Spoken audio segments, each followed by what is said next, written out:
প্রিয় ছাত্রছাত্রী ও বন্ধুরা, আজকে আমরা আলোচনা করব পশ্চিমবঙ্গ শিক্ষা দপ্তর দ্বারা প্রকাশিত সপ্তম শ্রেণীর গণিতের মডেল অ্যাক্টিভিটি টাস্কের তৃতীয় পর্ব নিয়ে। অর্থাৎ আগে আমরা কি হয়েছি, মডেল অ্যাক্টিভিটি টাস্ক 1 এবং 2টা নিয়ে একটা ভিডিওর মাধ্যমে 1 এবং 2টা নিয়ে আলোচনা করেছি। আজকে আলোচনা করব মডেল অ্যাক্টিভিটি টাস্ক 3। ঠিক আছে, এখানে দেখো একের অঙ্কটা কি বলছে না, 0.081 কি একটি পূর্ণবর্গ সংখ্যা। 0.081 কি একটি পূর্ণবর্গ সংখ্যা, যুক্তি সহ লেখো। দেখো প্রথমে আমরা এটা কি করব, 0.08 এটা একটা পূর্ণবর্গ সংখ্যা নয়। কারণ আমরা কি জানি যে কোনো পূর্ণবর্গ সংখ্যায় কি হয় না, পূর্ণবর্গ দশমিক সংখ্যা যদি থাকে তাহলে দশমিকের পর আমার জোড় সংখ্যা অঙ্ক থাকে। অর্থাৎ এখানে দেখো 0.081 আছে, তাই না? তার মানে এটা অ্যাকচুয়ালি পূর্ণবর্গ নয়, বা এটা এভাবে আমি লিখতে পারি, অথবা এটাকে বর্গমূল করেও দেখতে পারি যে এটা পূর্ণবর্গ নয়। ঠিক আছে, 0.081 এটা যদি বর্গমূল করা যায় তাহলেই পূর্ণবর্গ হবে। দেখো এখানে যেহেতু এখানে আমি কি করব না, 81/1000। ঠিক আছে, এখানে কি হচ্ছে, তাহলে 81টা লিখতে হবে 9 × 9, আর 1000টা লিখলে 10 × 10 × 10। ঠিক আছে, এখানে দেখো সমান 9/10, এই দুটো 10-এর জন্য একটা 10 বেরোলো, দুটো 9-এর জন্য একটা 9 বেরোলো, কিন্তু এখানে আবার রয়ে যাচ্ছে কত, 1/√10। তার মানে নিশ্চয়ই এটা একটা পূর্ণবর্গ সংখ্যা নয়। ঠিক আছে, অতএব লিখব যে 0.081 একটি পূর্ণবর্গ সংখ্যা নয়।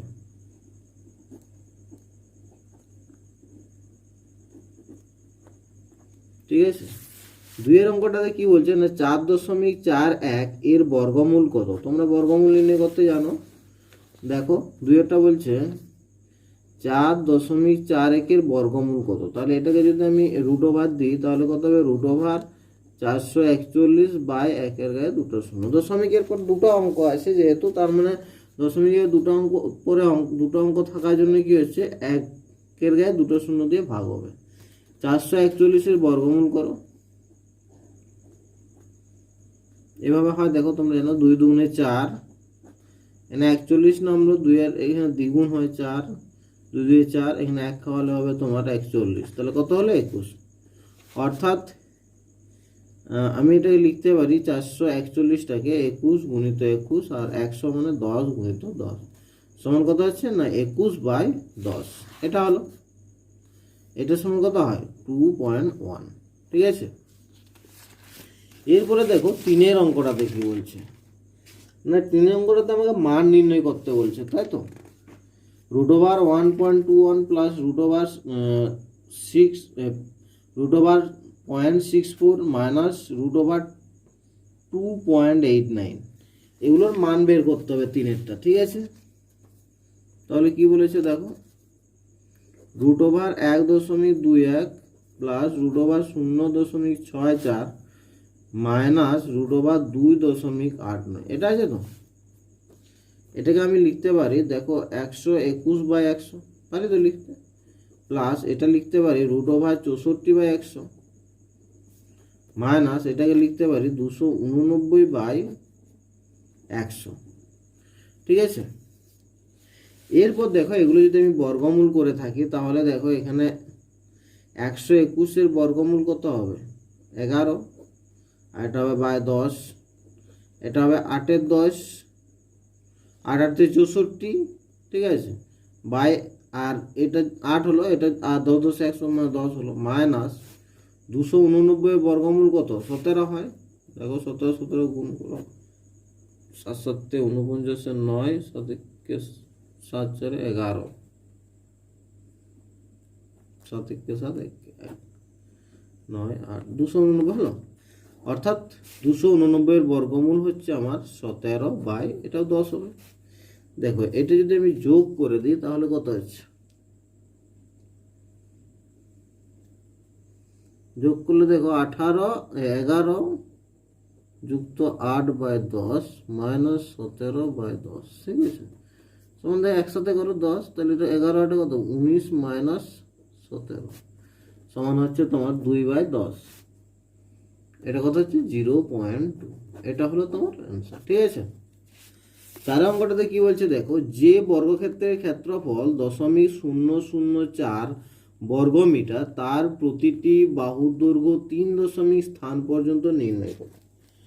দেখো বর্গক্ষেত্রটির ক্ষেত্রফল দেওয়া আছে কত 0.004 বর্গ মিটার, তাহলে তার বাহুর দৈর্ঘ্য কি হবে, এখানে লিখো বর্গক্ষেত্রটির ক্ষেত্রফল সমান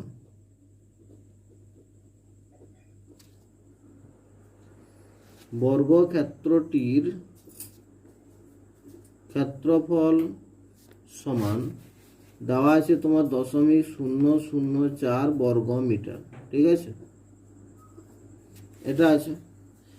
এরপরে অতএব বর্গক্ষেত্রটির প্রতিটি বাহুর দৈর্ঘ্য কত হবে, প্রতিটি বাহু সমান √0.004 মিটার। এটা বর্গমূল করে কত হচ্ছে দেখো, এখানে আবার বলেছে দেখো 3 স্থান পর্যন্ত, 3 স্থান পর্যন্ত নির্ণয় করতে বলেছে। অর্থাৎ দশমিকের পর আমরা যদি 3টা অঙ্ক নিই তাহলে আমাদেরকে বের করতে হবে দশমিকের পর 4টা অঙ্ক, কেননা আসন্ন মান যদি থাকে, তাই না? তাহলে এখানে দেখো 0.004, এটা 1, এখানে আরেকটা শূন্য আমি নিতে পারি 2 3 4, এটা এতটা পর্যন্ত নিলাম। ঠিক আছে, এখানে দেখো দশমিক উঠে গেল, তাহলে এখানে দশমিক হলো। এবার দেখো এখানে কত আছে শূন্য, তাহলে দুটো শূন্যের জন্য একটা শূন্য হলো 40 নামলো। ঠিক আছে, তাহলে কত হবে এখানে 40 আছে, 6 খাওয়া যাবে, 6 36। ঠিক আছে, এটা বিয়োগ করে 6 করলে 10 4, এখানে দুটো শূন্য নামবে। এখানে কি হয় না 6 দ্বিগুণ হয়, এখানে 6 দ্বিগুণে কত হয় 12 হবে। তারপর দেখো এখানে 12 আছে, যদি আমি এখানে 4 হয় 400 হয়ে যাচ্ছে, তাহলে 3 খাও, 3 হলে 3 3 9, 3 2 6, 3 1 3, 9 করলে 10 1 পাবো, হ্যাঁ 7 করলে 10 3, হাতে 1, 3 1 4, 4 মিলে গেলে 0। এবার দুটো শূন্য নামলো। এরপর দেখো এর দ্বিগুণ হবে, এর দ্বিগুণ কত হয় না 3 2 6, 6 2 12, 126। এরপর দেখো এখানে যদি আমি 3 খাওয়াই, 3 × 36 হয়ে যাবে, তাহলে 2 খাওয়াও, 2 2 2 2 4, 6 2 12, 2 2 2 4 1 5, 2 1 2। ঠিক আছে, 4 × 10 6, হাতে 3 × 10 7, হাতে 6 করলে 11 5, 576 হচ্ছে। এবার এর উপরে ভাড়াটা চলতে থাকবে। ঠিক আছে, আমাকে বলেছে কত না 3 স্থান পর্যন্ত আসন্ন মান নিতে বলেছে, তাই তো? তাহলে 3 স্থান পর্যন্ত আসন্ন মান নিলে এখানে দেখো আমি দশমিকের পর 4 পর্যন্ত নিয়েছি। অর্থাৎ যদি এটা আসন্ন মানে নিই তাহলে কি হবে, এটা যেহেতু 5 নয় তার মানে যা আছে তাই হবে, 3 সমান হচ্ছে 0.063 এত মিটার। ঠিক আছে,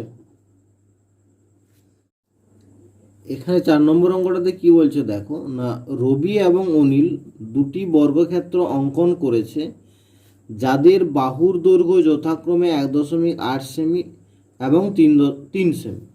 তাদের বন্ধু অসীম একটি এমন বর্গক্ষেত্র অঙ্কন করলো যে ওই বর্গক্ষেত্র এবং রবির আঁকা বর্গক্ষেত্রের ক্ষেত্রফলের সমষ্টির সমান হয় অনিলের আঁকা বর্গক্ষেত্রটি। অসীম যে বর্গক্ষেত্রটি অঙ্কন করেছে তার প্রতিটি বাহুর দৈর্ঘ্য কত।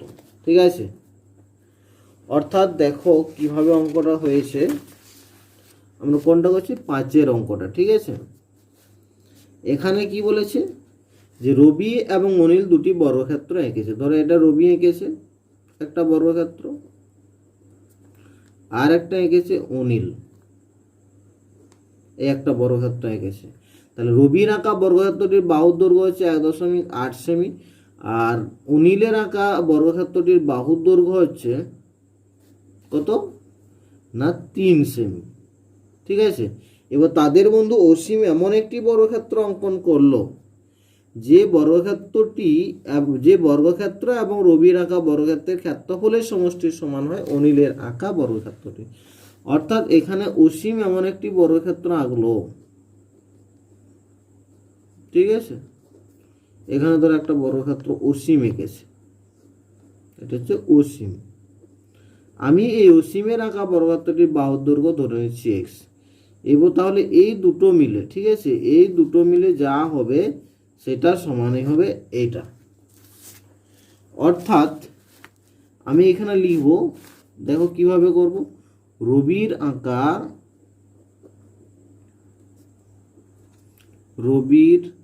আঁকা বর্গক্ষেত্রটির ক্ষেত্রফল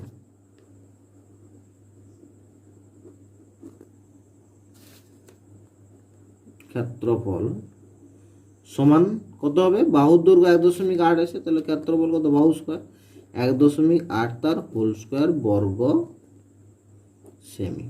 ঠিক আছে, এটা বর্গ করলে হবে তোমার 3.24 বর্গ সেমি। ঠিক আছে, এটা রবির গেল। এবার অনিলেরটা দেখো, অনিলের আঁকা বর্গক্ষেত্রটির ক্ষেত্রফল সমান কত, 3 স্কয়ার বর্গ সেমি সমান 9 বর্গ সেমি। ঠিক আছে, আমি ধরে নিচ্ছি অসীমের আঁকা বর্গক্ষেত্রটির বাহুর দৈর্ঘ্য এক্স সেমি। ধরিলাম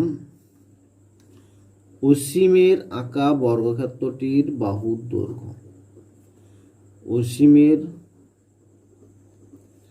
আঁকা বর্গক্ষেত্রটির বাহুর দৈর্ঘ্য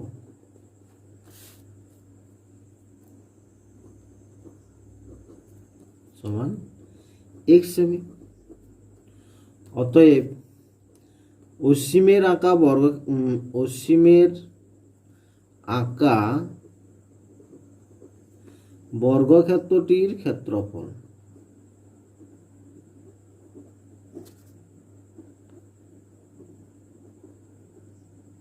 কত হবে, এক্স স্কয়ার বর্গ সেমি, কারণ বাহু স্কয়ারই হয় বর্গক্ষেত্রের ক্ষেত্রফল। তাহলে আমি লিখতে পারি শর্তানুসারে এক্স স্কয়ার প্লাস রবিটা কত বেরিয়েছিল 3.24 সমানই হবে তোমার 9, বা x square equal to 9 minus 3.24। এটা বিয়োগ করো, দেখো 9 মানে যে কোনো পূর্ণ সংখ্যার লাস্টে একটা অদৃশ্য দশমিক হবে, মানে 9.00 এটা আমি লিখতে পারি 3.24। এটা বিয়োগ করে 4 করলে 10 পাবো 6, হাতে 3 করলে 10 পাবো 7, হাতে 4 করলে 9 5।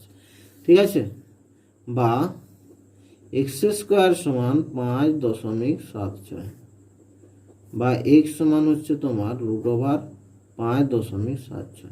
এটা বর্গমূল করো, কত হচ্ছে দেখো 5.76, 2 দুগুণে 4, 1 দশমিক উঠলো, ঠিক আছে, 7 6 নামলো, 2 দ্বিগুণ 4 হয়, লাস্টে 6 থাকলে কি হয়, হয় 6 খাবে, না হয় 3, হয় 6 না হয় 6 36 হয় একটা, আর কত হয়, আর 4 4 16 হয়। তাহলে এখানে দেখো 4 যদি খাওয়ায়, 4 4 16, 6 4 4 16 মিলে যাচ্ছে।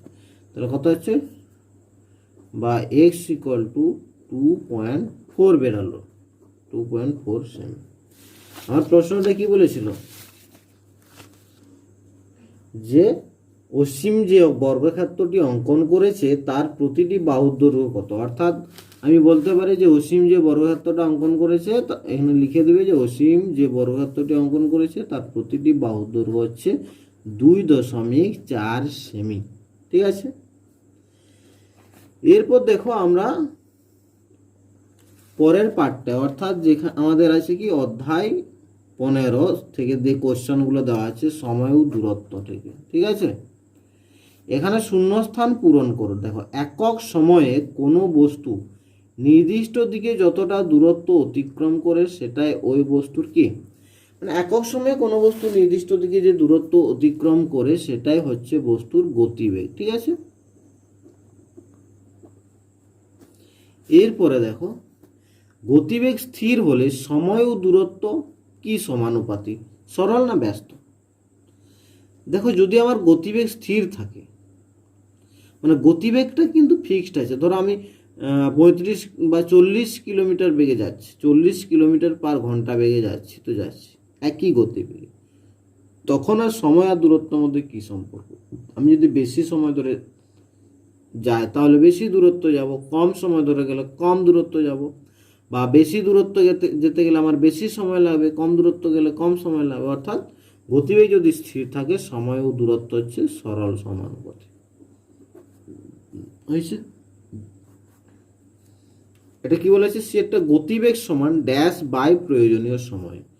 এটা তোমরা জানো সূত্রটা, ঠিক আছে? গতিবেগ সমান হয় অতিক্রান্ত দূরত্ব, অতিক্রান্ত মোট দূরত্ব। এগুলো তোমরা লিখবে, খাতায় যত্ন করে এগুলো লিখবে, ঠিক আছে? তাহলে অতিক্রান্ত মোট দূরত্ব বাই প্রয়োজনীয় সময়।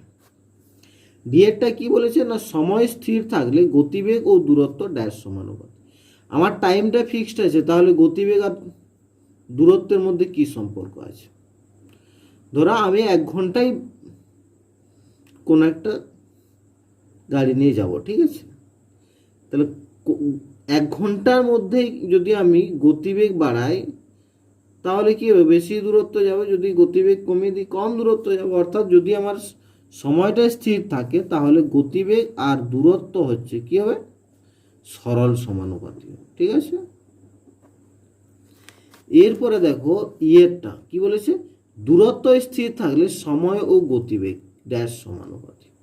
দূরত্ব যদি স্থির থাকে, ধরো আমি 40 কিলোমিটার দূরত্ব যাব, সেক্ষেত্রে আমার সময় আর গতিবেগটার মধ্যে সম্পর্ক কি হবে? যদি আমি বেশি গতিবেগে যাই তাহলে কম সময় লাগবে, কম গতিবেগে গেলে বেশি সময় লাগবে। অর্থাৎ এখানে ক্ষেত্রে কি হবে না, ব্যস্ত সমানুপাতিক, ঠিক আছে? এখানে 2 দাগের অঙ্কটাতে কি বলছে দেখো, তুমি বাসে 40 মিনিটে 18 কিমি গেলে বাসের গতিবেগ কত হিসাব করে লেখো। 40 মিনিটে 18 কিমি গেলে, অর্থাৎ এখানে যদি আমি লিখি সময়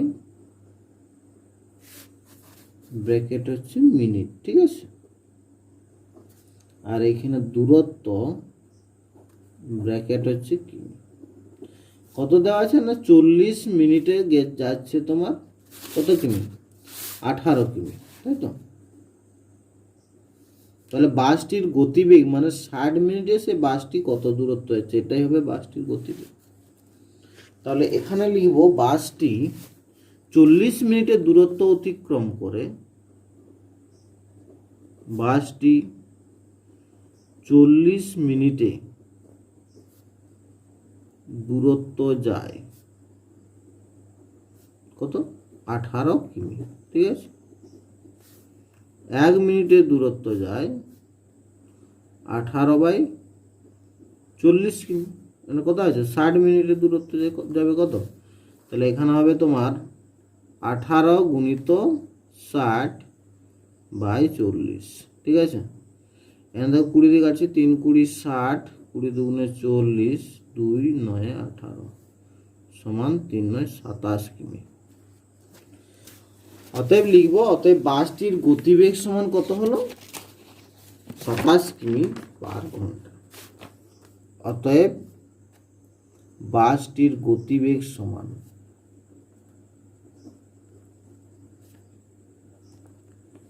27 কিমি পার ঘন্টা, ঠিক আছে? এরপর দেখো পরের কোশ্চেনটা কি বলছে,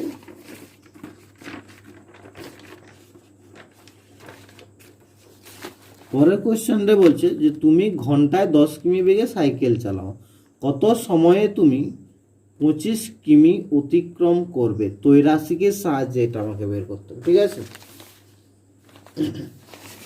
ঘন্টায় 10 কিমি বেগে যদি সাইকেল চালাও তবে কত সময়ে তুমি 25 কিমি অতিক্রম করবে, ত্রৈরাশিকের সাহায্যে নির্ণয় করো। দেখো এটা হচ্ছে 3-এরটা। এখানে আমি লিখব দূরত্ব ব্র্যাকেটে কিমি দিয়েই করছি আমি, মিটারও করতে পারো তোমরা। আর এখানে তো না, কিমি থাকাটা মিটার করার দরকার নেই। আর এখানে যে সময়টা, এটাকেও আমি ঘন্টাতেই করছি, ঠিক আছে, মিনিটে করতে পারো তোমরা। তাহলে দেখো আমার 10 কিমি যায় কত, 1 ঘন্টায় যায়, ঠিক আছে। তাহলে 25 কিমি যেতে কত সময় লাগবে, তো রাশিকে সাহায্য করতে হবে। এক্ষেত্রে দেখো, এক্ষেত্রে দূরত্ব যদি আমার বাড়ে সময়ও বাড়বে। এক্ষেত্রে দেখো দূরত্ব বাড়লে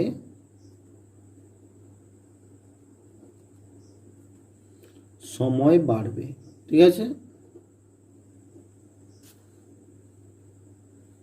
অর্থাৎ এটা কি হবে, দূরত্ব বাড়লে সময় বাড়বে। অর্থাৎ এক্ষেত্রে কি হবে দেখো, অর্থাৎ দূরত্ব ও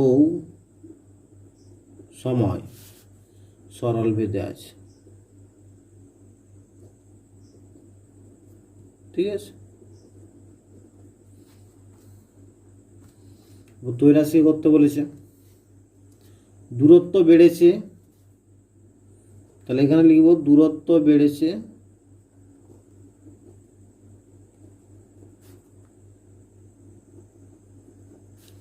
তাই সময়ও বাড়বে বা সময়ও বেশি লাগবে। অতএব ভগ্নাংশটি 1 অপেক্ষা বড় হবে। অতএব ভগ্নাংশটি 1 অপেক্ষা বড় হবে।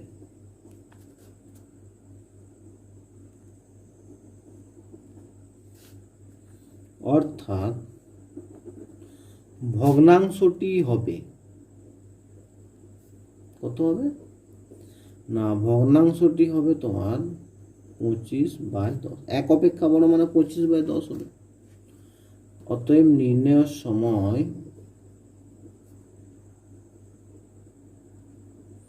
সমান 25/10 গুণিত 1 ঘন্টা। তাই তো, এটা যদি কাটি আমি 5 5 25, 5 2 10 সমান হচ্ছে 5 এর 2 ঘন্টা,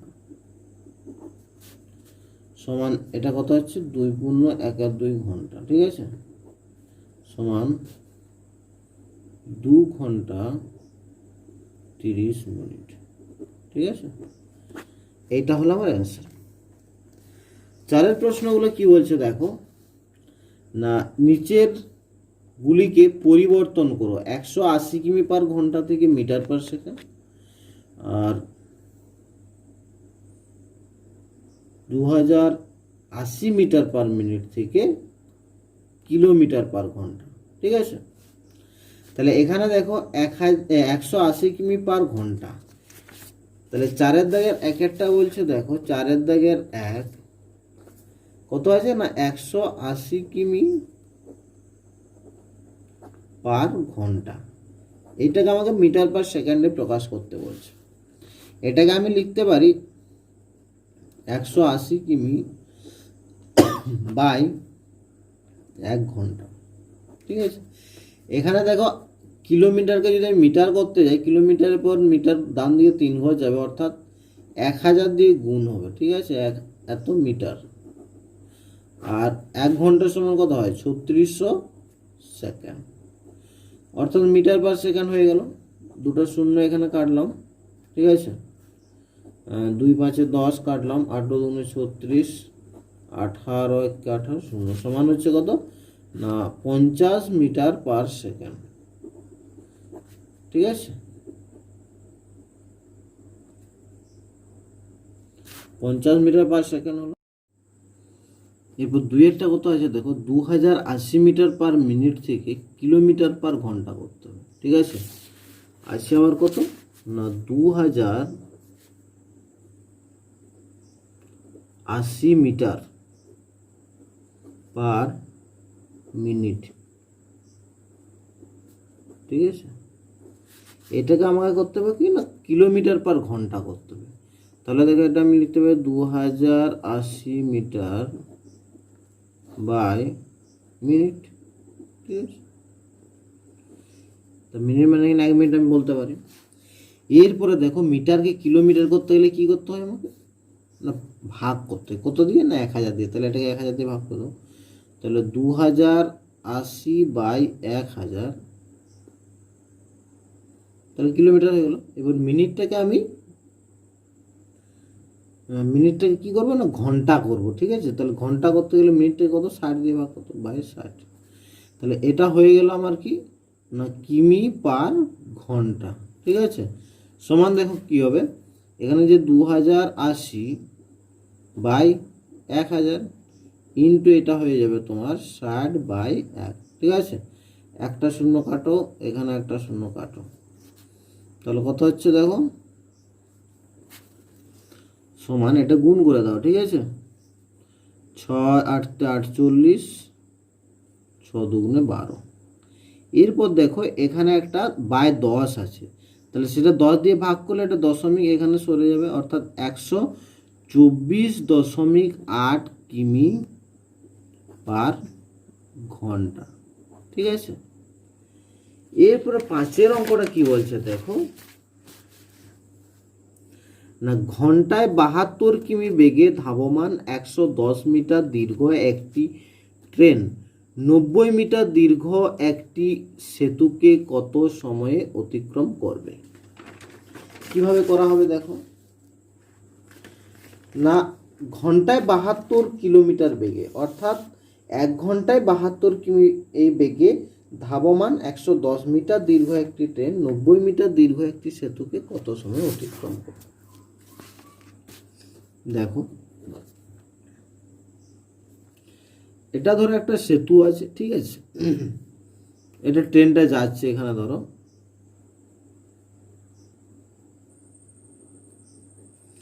ট্রেনটা ধরো যখন এখানে পৌঁছাবে, ঠিক আছে, ট্রেনটা যখন এখানে পৌঁছাবে অ্যাকচুয়ালি কতটা দৈর্ঘ্য তাকে অতিক্রম করতে হবে, এই সেতুটা পেরোতে গেলে একদম ট্রেনের যে লাস্ট বগিটা সেটা এখানে পৌঁছাতে হবে, তাহলেই বলবো সেতুটা অতিক্রম করেছে।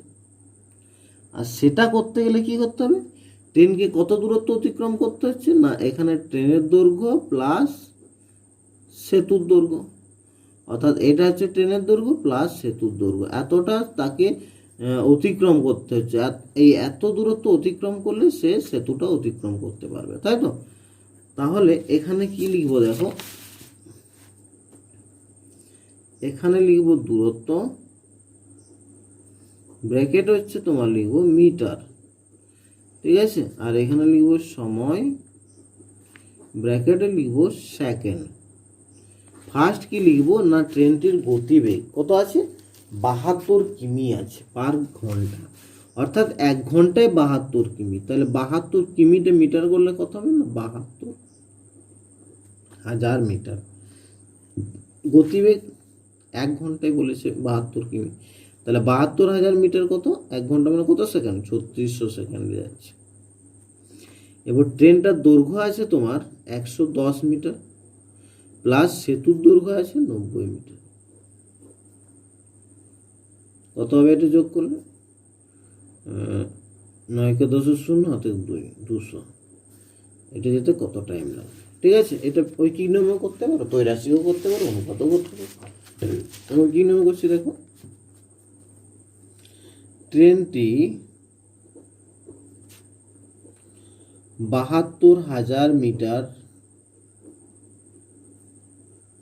দূরত্ব অতিক্রম করে কত 3600 সেকেন্ডে, তাই না। তাহলে 1 মিটার দূরত্ব অতিক্রম করে সমান 3600/72,000 সেকেন্ড, আর এখানে আছে তোমার 200 মিটার দূরত্ব অতিক্রম করে সমান 3600 ইন্টু 200/72,000। 1 2 3 1 2 3 তিনটা শূন্য কাটলাম, 36 10 360, 36 2 72 2 2 সমান কত বেরোলো 10 সেকেন্ডে।